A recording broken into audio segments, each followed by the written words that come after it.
नमस्कार, मैं हूँ अमिता पंकज, आप देख रहे हैं राजसत्ता एक्सप्रेस। राजसत्ता एक्सप्रेस में आज बात करने जा रहे हैं, सोशल मीडिया पर बहुत तेज़ी से जो है वो ट्रेंड हो रहा है, ऑल आइज़ ऑन रफ़ा।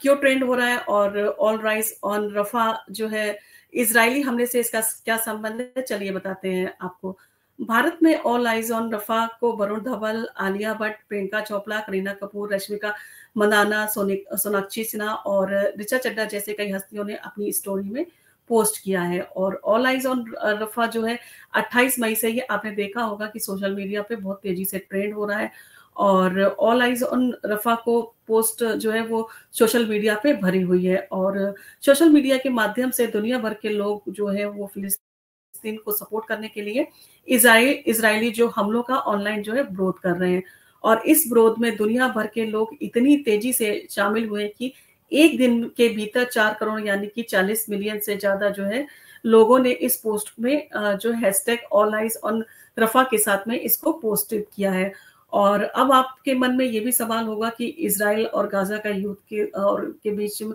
हमले तो जो है कई महीनों से चल रहे हैं, लेकिन अचानक से ऐसा क्या हुआ कि करोड़ों लोग उसका विरोध करने लगे, सोशल मीडिया पर आ गए। और चलिए इसके बारे में बताते हैं कि ऑल आइज़ ऑन रफ़ा जो है उसके पीछे जो है मुख्य वजह क्या है। पिछले रविवार को इज़राइल ने गाज़ा के उस इलाके में जो है भीषण बमबारी की जहाँ पर शरणार्थी जो है वो रह रहे थे और मीडिया रिपोर्ट के मुताबिक इस गोलाबारी और हवाई हमलों में दक्षिणी गाज़ा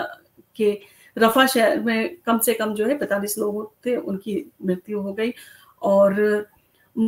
मारे जाने वाले लोगों में ज़्यादातर लोग तंबू में शरण लिए हुए थे, यानी कि तंबू में जो है वो शरण लिए हुए थे वहाँ पर और उस समय उनके ऊपर जो है वो हमला किया गया, जिसके कारण जो तंबू था उसमें आग लग गई, जिसके कारण कम से कम 45 लोगों की जो है वो मृत्यु हो गई। और इज़राइल की तरफ से ये हमला ऐसे समय में हुआ है जब संयुक्त राष्ट्र कोर्ट यानी कि यूएन कोर्ट ने इस हमले को रोके जाने का जो है आदेश दिया है और उन्होंने कहा है अगर आपने इस हमले को नहीं रोका तो हम आपको गिरफ्तार कर लेंगे। और इस मामले की जो है खबर आने के बाद से जो दुनिया भर के नेताओं ने इज़राइल के हमले का जो है विरोध शुरू कर दिया और इज़राइल ने भी कहा है कि ये दुखद दुर्घटना है। हमले पर जवाब देते हुए इज़राइल ने भी बयान जारी किया और इसे दुखद दुर्घटना जो है वो करार दिया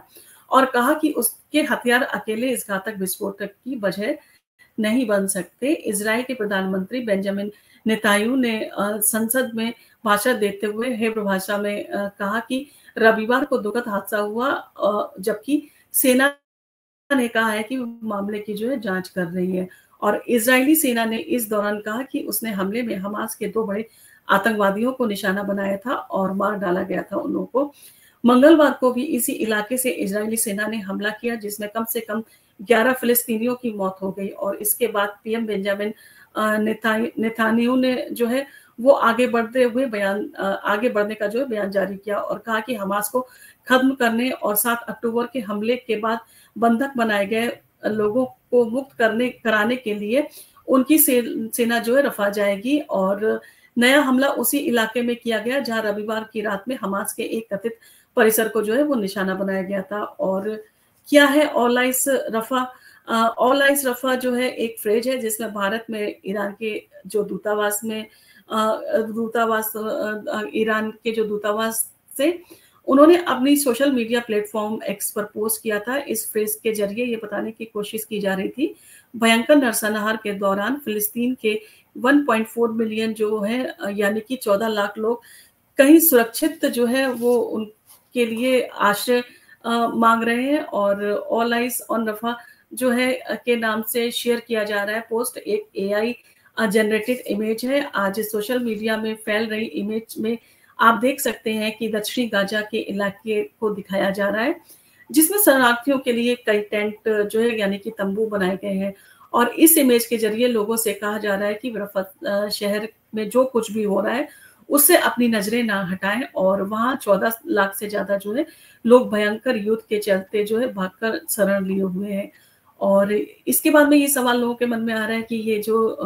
कहाँ से आया ऑल आइज रफा का जो स्लोगन है। और फरवरी 2024 में इजराइल के प्रधानमंत्री बेंजामिन नेतन्याहू जो है उन्होंने हमास के आखिरी गढ़ों पर योजनाबद्ध हमलों से पहले शहर को खाली कराने की योजना का आदेश दिया था और इंडिया टुडे की रिपोर्ट के मुताबिक इसी दौरान इस स्लोगन का जो है संभवतः पहली बार WHO के कब्जे वाले फिलिस्तीनी इलाके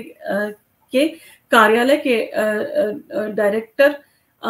रिक जो पीपरकॉर्न है, उन्होंने अपने एक बयान में इसका उपयोग किया था, जिसका मतलब हिंदी में सभी की निगाहें रफ़ा पर हैं। और ये सारी चीज़ें इसलिए थी कि ताकि जो चीज़ें हो रही है, जिस तरह का नरसंहार वहाँ पर हो रहा है, उसके ऊपर लोग अपनी निगाह रखें और देखें कि किस तरह से उनके साथ में ज़्यादती हो रही है। ये सारी चीज़ें इसीलिए कही गई थी और सोशल मीडिया पर शेयर हो रही इमेज को मुख्य रूप से जो है इंस्टाग्राम की स्टोरीज फीचर के माध्यम से शेयर किया गया है और ग्लोबल लेवल पर कई सेलिब्रिटीज, खिलाड़ियों और गायक गीतकारों ने इस पोस्ट को जो है वो शेयर किया, यानी कि नेशनल और इंटरनेशनल लेवल पर इस जो पोस्ट को जो है वो शेयर किया गया है। और भारत में भी सिलसिला शुरू हो गया है इस पोस्ट को शेयर करने का और भारतीय अभिनेताओं में वरुण धवन, आलिया भट्ट, प्रियंका चोपड़ा, करीना कपूर, रश्मिका मंदाना, सोनाक्षी सिन्हा और सामंता रूथ और प्रभु और तृप्ति डिमरी जो है, दिया मिर्जा और ऋचा चड्ढा जैसे बड़ी हस्तियों ने इस पोस्ट को जो है वो शेयर किया है और सभी ने जो इजराइल के हमले की निंदा की है, क्योंकि उसमें ज्यादातर जो है वो महिलाएं और बच्चों की जो है मृत्यु हो रही है उसमें हमले में। इस कारण लोग जो है वो सेंसिटिव इन सारी चीजों को लेके और उन सारी चीजों का विरोध कर रहे हैं। और इसी के साथ जब क्रिकेटर रोहित शर्मा की पत्नी ने इस पोस्ट को जो है वो शेयर किया तो उनको जो है वो बहुत बुरी तरह से ट्रोल कर दिया गया और इन सारी चीज़ों में जो है जब उनको उनकी ट्रोलिंग स्टार्ट हुई तो उन्होंने जो था पोस्ट को जो है डिलीट कर दिया। और एक यूजर ने जो है उनकी पोस्ट पे कमेंट किया था कि उन्होंने कहा था कि रोहित शर्मा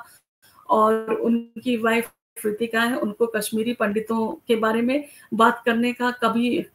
मौका नहीं मिला, कभी उन्होंने इस तरह की चीजें शेयर नहीं की। पाकिस्तान, बांग्लादेश में हिंदुओं के बारे में उनके ऊपर इतने अत्याचार हो रहे हैं, तब भी किसी ने भी कभी इस तरह की पोस्ट को शेयर नहीं किया। लेकिन फिलिस्तीन और गाजा में बहुत ज्यादा उनको चिंता हो रही है और वो इस तरह की पोस्ट शेयर करके बड़ी सिंपैथी दिखा रहे हैं, परंतु भारत के अंदर जो होता है उस पर कभी उनकी जो है वो निगाह भी नहीं जाती है और ना ही वो इस सारी चीजों के पीछे आवाज उठाते हैं। अब जो भी रीजन हो इसका ट्रेंड होने का, पर ये चीजें सबको वो है सबके अगर जिनके भी बच्चे हैं और फैमिली होती है तो उनको इन सारी चीज़ों का बहुत ज़्यादा इफेक्ट होता है, बहुत तकलीफ होती है ये देख के कि वो मासूम बच्चे जिनका कोई भी दोष नहीं है वो युद्ध में ऐसे मारे जा रहे हैं और ऐसी जगह पे बमबारी हो रही है हॉस्पिटल में या टेंट में जहाँ पर शरणार्थी जो है वो ठहरे हुए हैं। तो इन सारी चीज़ों को रोका जाना चाहिए और उसका सॉल्यूशन निकाला जाना चाहिए, क्योंकि आज के दौर में युद्ध किसी भी समस्या का सॉल्यूशन नहीं है। युद्ध हमेशा परेशानियां और दिक्कतें लेके आता है और आपसी ईगो में जो है दोनों देशों का नुकसान हो रहा है। उसके साथ साथ सबसे ज्यादा नुकसान उन बच्चों का हो रहा है जो मासूम है, तो उनके ऊपर ध्यान देना चाहिए और इसके बीच में पहल करनी चाहिए सारी देशों को मिलकर कि इस तरह का जो युद्ध हो रहा है उसको रुकवाया जाए। आपको हमारा वीडियो कैसा लगा? अगर आपको हमारा वीडियो पसंद आया तो आप इसको लाइक कीजिए, शेयर कीजिए, सब्सक्राइब कीजिए। धन्यवाद।